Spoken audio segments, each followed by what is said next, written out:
La deuxième partie de votre émission. Merci si vous nous choisissez que maintenant. Sachez bien sûr que notre invité, c'est bien sûr coach Patrick Armand Pouillon. Il est professeur émérite en coaching. Il est le président de l'association FIAD Monde des PDG de l'ATQ MSA.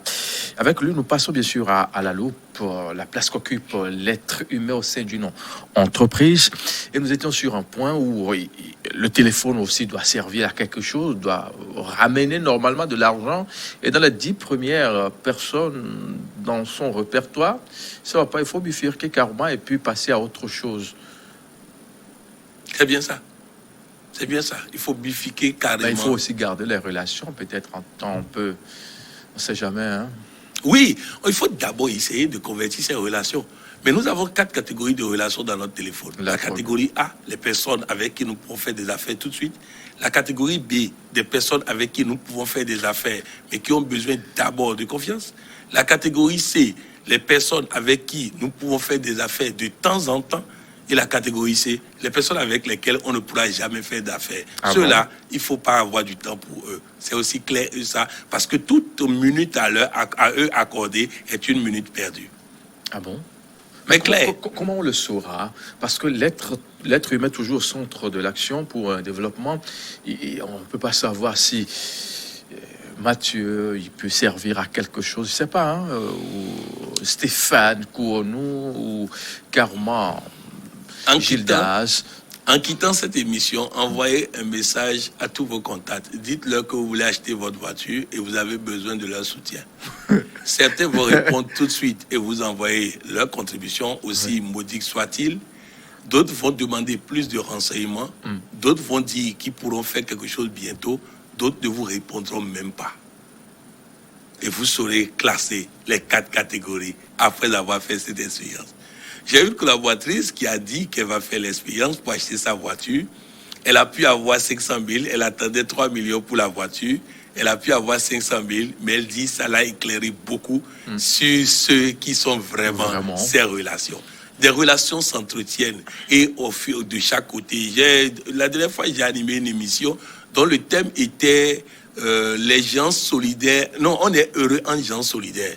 C'est-à-dire quand vous avez des relations solidaires, même si vous n'avez pas l'argent, vous êtes sûr que quand le besoin sera là, il y aura des gens avec vous.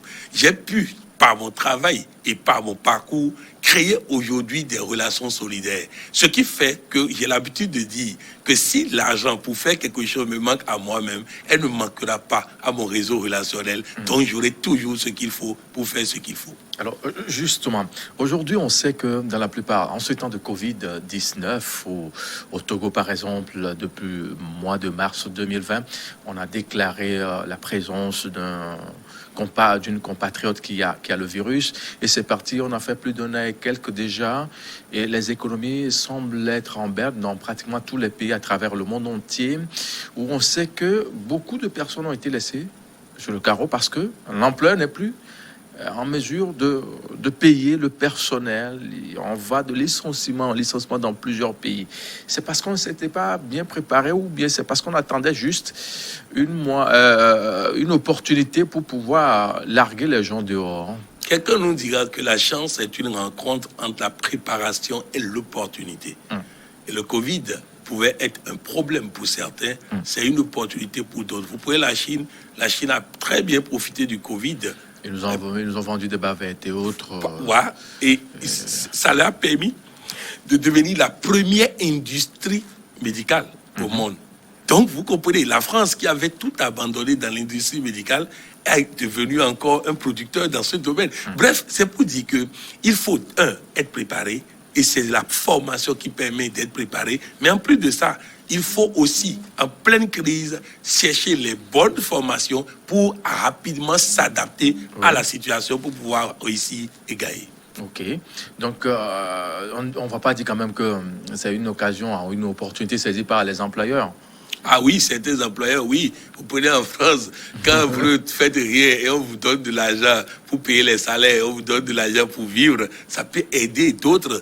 Vous savez, Covid a été un problème pour certaines opportunités pour d'autres. De toutes les façons, moi, je ne me cache pas de reconnaître que en temps de Covid, ça a été une belle opportunité pour nous Parce que nous avons des méthodes de formation, des méthodes de travail qui nous ont permis de pouvoir travailler, Covid ou pas, et de pouvoir avancer et gagner. Nous avons eu par exemple le sommet mondial des ambassadeurs de développement à Cotonou en décembre passé, en plein Covid. 200 et quelques personnes venues de par le monde qui sont venues. On a fait le sommet en bonne et due forme. 200, hein? Chacun est reparti dans son pays. 200 personnes. Et cette année, ce serait au Togo. C'est à 2 février, en décembre, le sommet mondial du coaching cette année. Ah bon? Oui, ce serait au Togo. Alors, qui peut être gestionnaire des ressources humaines? Parce qu'on voit tellement de choses qui se passent dans les entreprises. On a quelqu'un qui est là, qui emmerde tout le monde sur toute la ligne, qui dit avoir fait la formation en ressources humaines et n'arrive pas vraiment à être au summum de ce qu'on aurait voulu avoir de sa part. Est-ce à dire qu'on est gestionnaire des ressources humaines ou on se fait former pour être bien à l'aise dans son job? En fait, même ce monsieur dont vous avez parlé a fait une formation en ressources humaines. Le problème, c'est que la comptabilité a récupéré progressivement toutes les fonctions qu'il était censé occuper.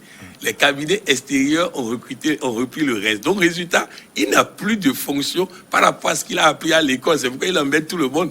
Mais en réalité, il doit se reconvertir. Vous savez, un entraîneur de football est censé aujourd'hui être un gestionnaire de ressources humaines. Un responsable de l'armée est censé être un gestionnaire de ressources humaines. Mais plus dans le thème consacré, mais dans une disposition de comment je prends les hommes, comment j'utilise les hommes afin qu'avec les hommes, je puisse gagner.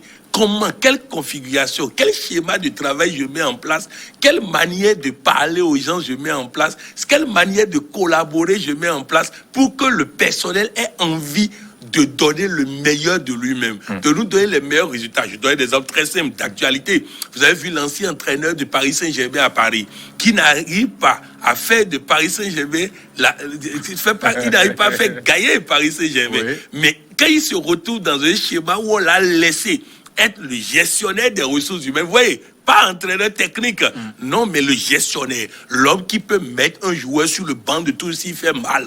Parce que si vous demandez à quelqu'un de faire un travail et vous ne lui donnez pas le pouvoir et l'autorité nécessaires, il ne peut pas faire. Donc, il a l'autorité, il a le pouvoir, il a les compétences, il gère les trois ensemble, il gagne la Coupe d'Europe, alors qu'avec une équipe qui a moins de cadres, moins de joueurs de haut niveau que Paris Saint-Germain. Donc, c'est ça. Il faut que nous comprenions que la gestion des ressources humaines n'est plus cette affaire de calcul de salaire, cette affaire de gestion des congés, cette affaire, non. Licenciement. De licenciement, non. Des avertissements. Non, ce n'est pas ça. C'est créer les... C'est quoi son job dans l'entreprise? Voilà.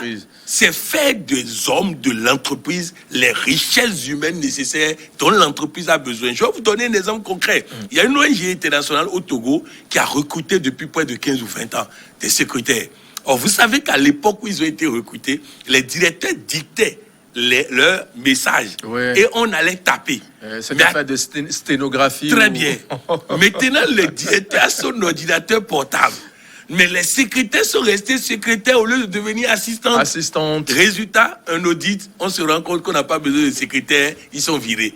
Donc, si l'auditeur avait été un peu gentil, il aurait recommandé qu'on les forme à devenir assistantes au lieu de les virer. Donc, c'est pour dire que autant l'entreprise doit nous former, autant nous-mêmes, nous devons faire en sorte de ne pas être obsolètes, parce que si on est obsolète, résultat, on va pouvoir nous virer pour prendre des gens qui sont à la mode. Alors, ce qui veut dire qu'en réalité, dans la gestion de ressources humaines, le patron ne devait pas normalement interférer dans l'action de celui qui l'a mis à la gestion de cette ressource humaine. On devait lui laisser la main libre à agir, pour pouvoir agir. On doit lui donner le pouvoir, on doit lui donner l'autorité. On lui délègue le pouvoir. On lui délègue le pouvoir, mais le pouvoir délégué n'est pas le pouvoir délaissé. Délaissé. Ah oui. Parce que vous ne pouvez pas investir sans vous investir. Ouais. Vous ne pouvez pas investir et rester à la maison.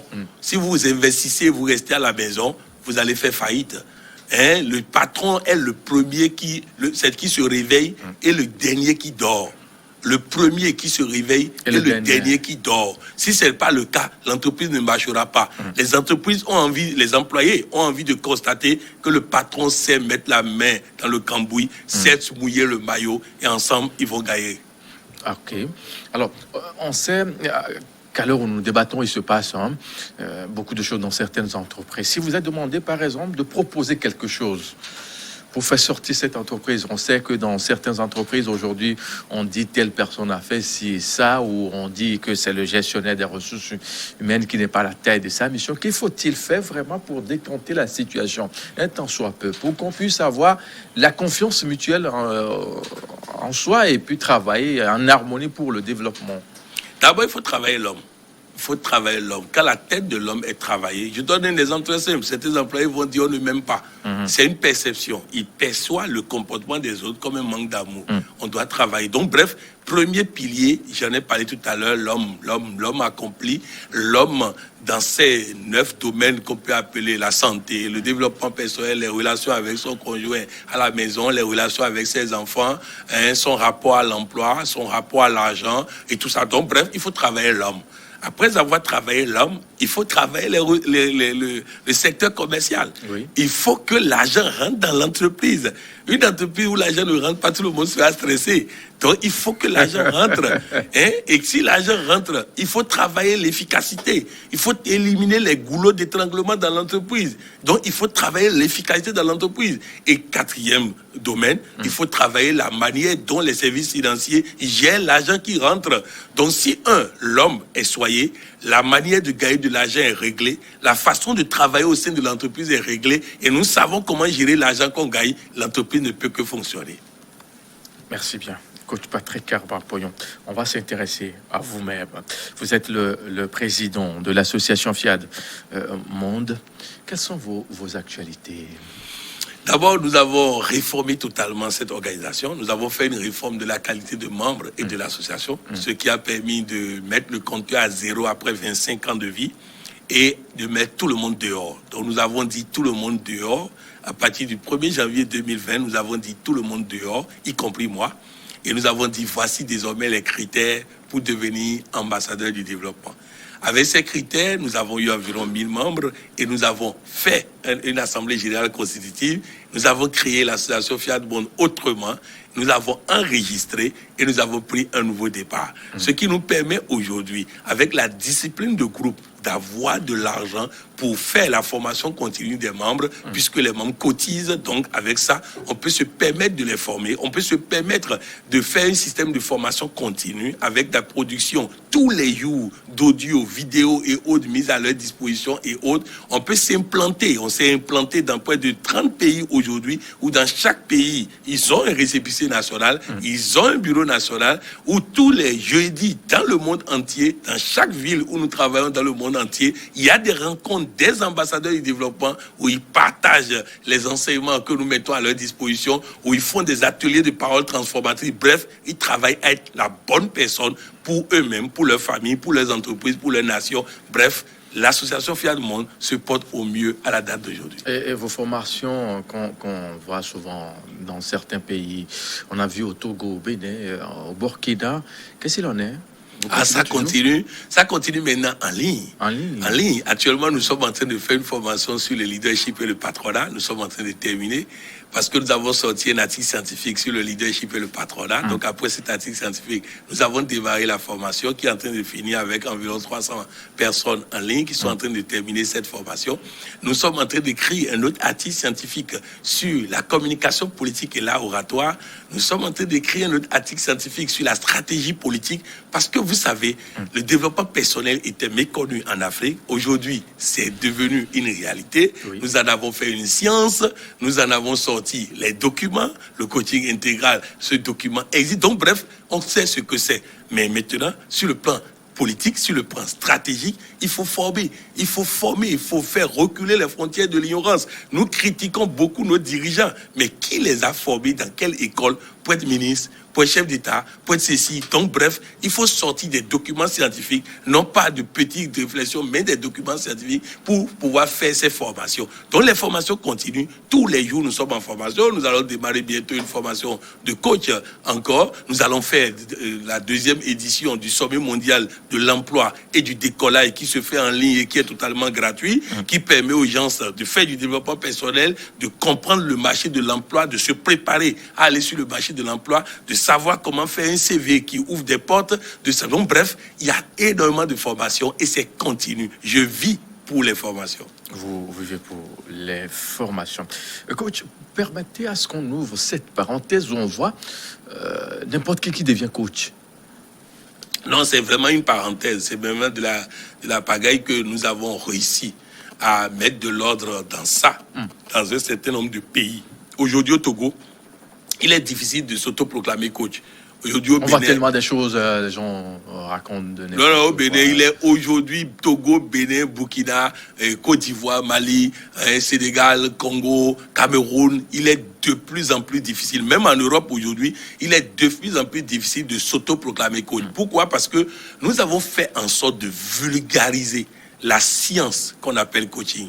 Ce qui fait que les gens arrivent à identifier aujourd'hui, est-ce que ce que la personne l'a dit peut être considéré comme du coaching. Parfait. Le coaching, c'est très simple, c'est très banal. Lorsqu'on fait du coaching, on réussit sa vie de couple. Lorsqu'on fait du coaching, on a un rapport à l'argent qui marche. Lorsqu'on fait du coaching, vous imaginez, c'est-à-dire, il y a tellement de domaines aujourd'hui où nous-mêmes, nous sommes suffisamment à l'aise. C'est pourquoi nous invitons même les coachs qu'on a formés dans le temps, comme le coach Mathieu, à recycler, à faire recyclage, parce que tout a changé dans le coaching. Donc, c'est très important. C'est pour dire qu'aujourd'hui, de plus en plus, le coaching, le vrai, est connu et chasse le mauvais coaching. Parfait. On va s'intéresser à l'ATQMSA. Oui. C'est quoi, concrètement? Au fait, c'est African Total Quality Management. C'est une société anonyme du Togo qui a été créée pour mettre à disposition des entreprises les référentiels d'efficacité, de qualité et de rentabilité. Avec 4 piliers dont je parlais tout à l'heure. Le premier pilier est l'homme. Le deuxième pilier, la science de l'efficacité. Le troisième pilier, le génie commercial. Le quatrième pilier, le chemin de l'enrichissement. Et tous ces domaines du référentiel ont un document élaboré qui permet aux entreprises de l'avoir, d'avoir des copies pour pouvoir... Et ces copies sont disponibles gratuitement sur le net pour permettre aux entreprises de pouvoir avoir de la documentation pour pouvoir se former, s'auto-former, faire en sorte d'intégrer ces paramètres, ces référentiels dans l'entreprise pour que nous puissions véritablement gagner. Nous avons eu, au niveau du sommet mondial du coaching passé, les ATQM Awards qui ont permis de décerner des prix à un certain nombre de personnalités sur le plan mondial qui ont été des références en termes de gestion en cette année 2020 qui vient de passer. Parfait. Coach Patrick Armapouillon, c'est déjà la fin de cette émission. Mais on ne peut pas se séparer sans cette affaire qui fait grincer des dents de gauche à droite dans plusieurs pays. Le trading, ça vous dit quelque chose en une minute? En une minute, je dirais certainement que je n'ai pas pour habitude de prendre des risques en investissant auprès de quelqu'un dont je ne connais que d'ordinateur. Oui.